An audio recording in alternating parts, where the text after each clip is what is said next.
¿Qué tal, amigos? Que tengan todos un feliz comienzo de día. Qué hermoso día que Dios nos regala. Que la gracia, la paz del Señor Jesucristo sea siempre con usted y con todos los suyos, y la palabra de Dios siendo glorificada en vuestro ser. De una manera especial se convierta en esa semilla que cae en buena tierra que es su corazón.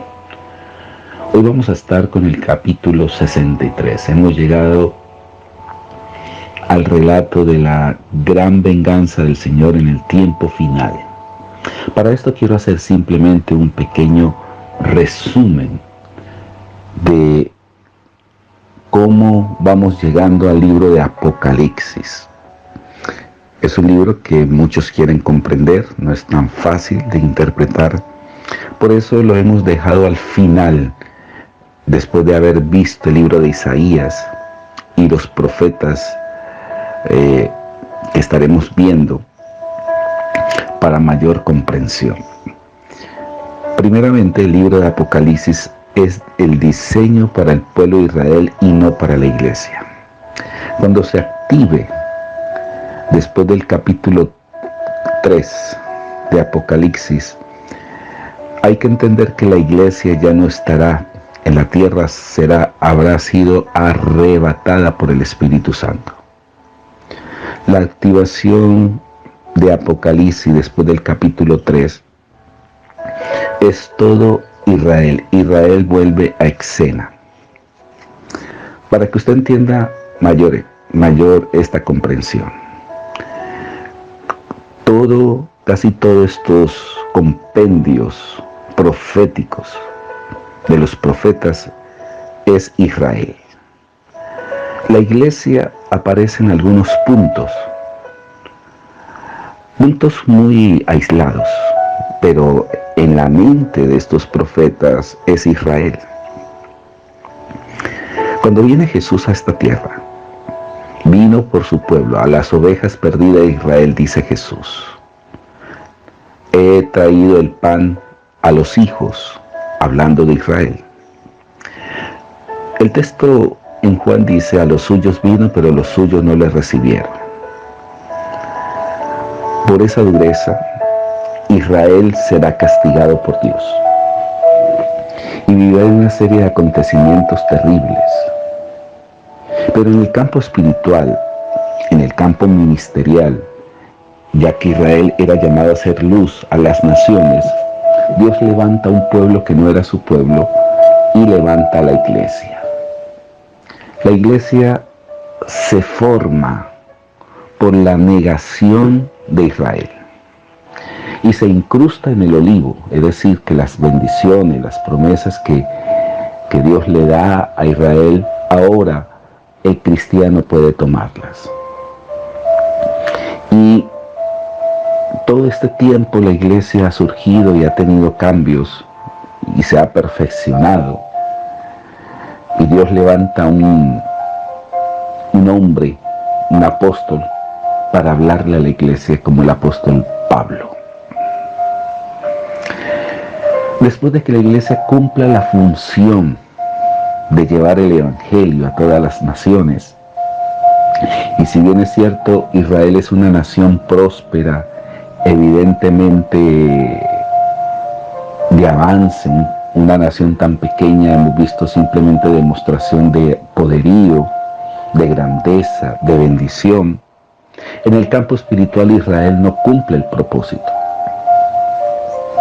Llegará un momento en que la iglesia sale de escena, cuando es arrebatada. Y es allí donde entra en escena Israel bajo la persecución del anticristo. Y allí se activa Apocalipsis 3, donde vendrá una gran tribulación. Después del arrebatamiento de la iglesia se le llama el tiempo de la gran tribulación. 7 años de tribulación, 7 años donde van a haber muchos acontecimientos, persecuciones, especialmente hacia el pueblo de Israel. Pero Israel reconocerá a través de los 2 testigos, a través de los 144,000 sellados, a Jesucristo como el Señor y Salvador. Es allí donde el mismo Jesús vendrá a salvar a Israel de todas las naciones que se levantan contra esta nación. Y vendrá en el valle de Jezreel o en el valle de Josafat, o también reconocido como el Armagedón. Aquí este capítulo 63 está hablando de ese día, el día de la venganza de Jehová, donde Él vencerá a todas las naciones. Leamos. ¿Quién es este que viene de Edom, de Bosra, con vestidos rojos? Este hermoso en su vestido, que marcha en la grandeza de su poder. Yo, el que habló en justicia grande para salvar. Ahora, dirá usted por qué aparece la palabra Edom aquí. Recordemos que Edom significa rojo, rojizo, porque a Edom se le llamó a Esaú.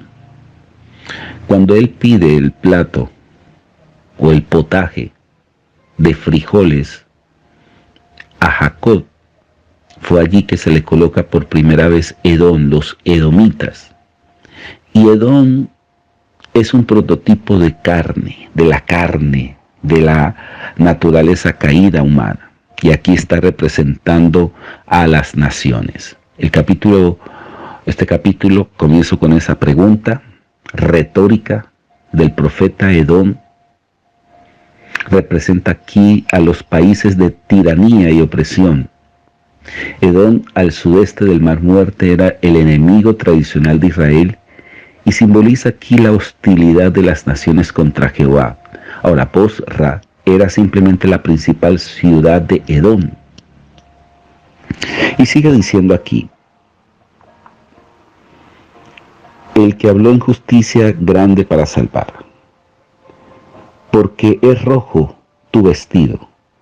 Ahora está hablando de las vestimentas del Mesías.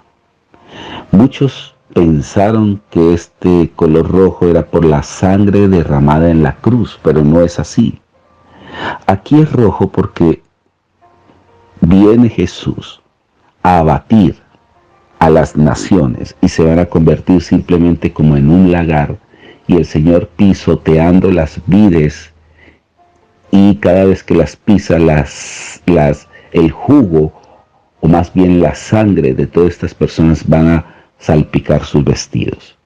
Por eso dice aquí, porque es rojo tus vestidos y tus ropas como la del que ha pisado en un lagar. Yo quiero que usted se imagina a alguien pisando uvas, está salpicando los vestidos, manchando los vestidos.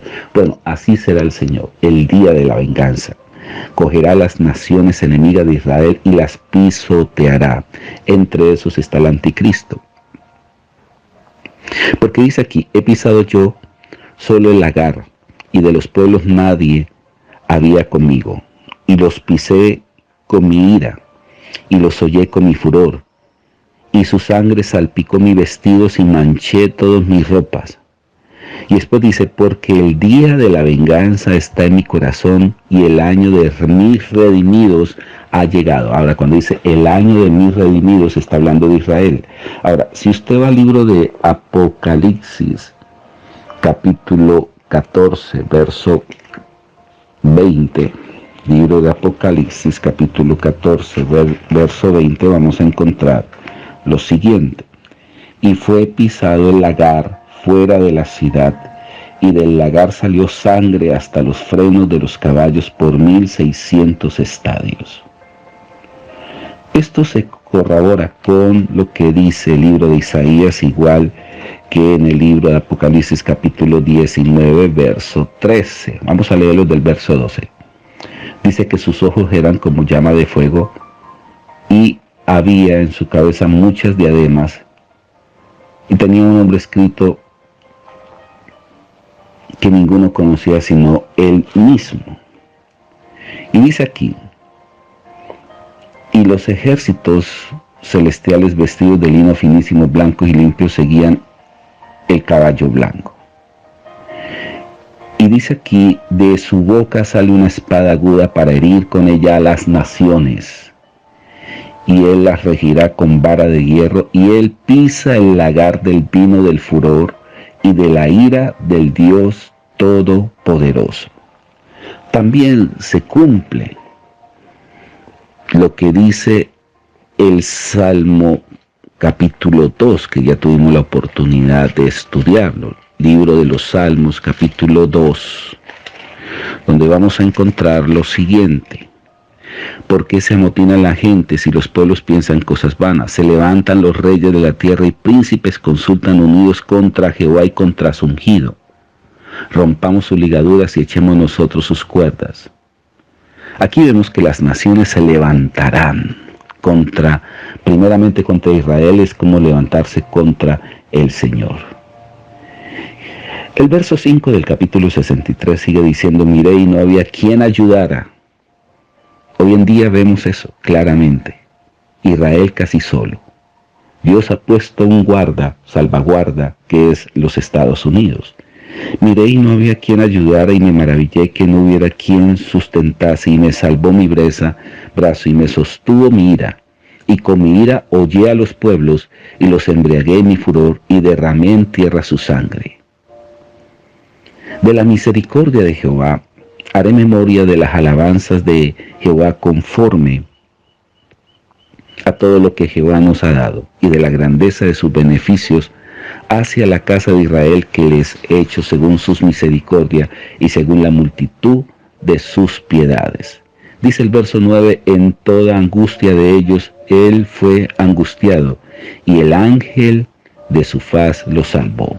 En su amor y en su clemencia los redimió y los trajo, y los levantó todos los días de la antigüedad.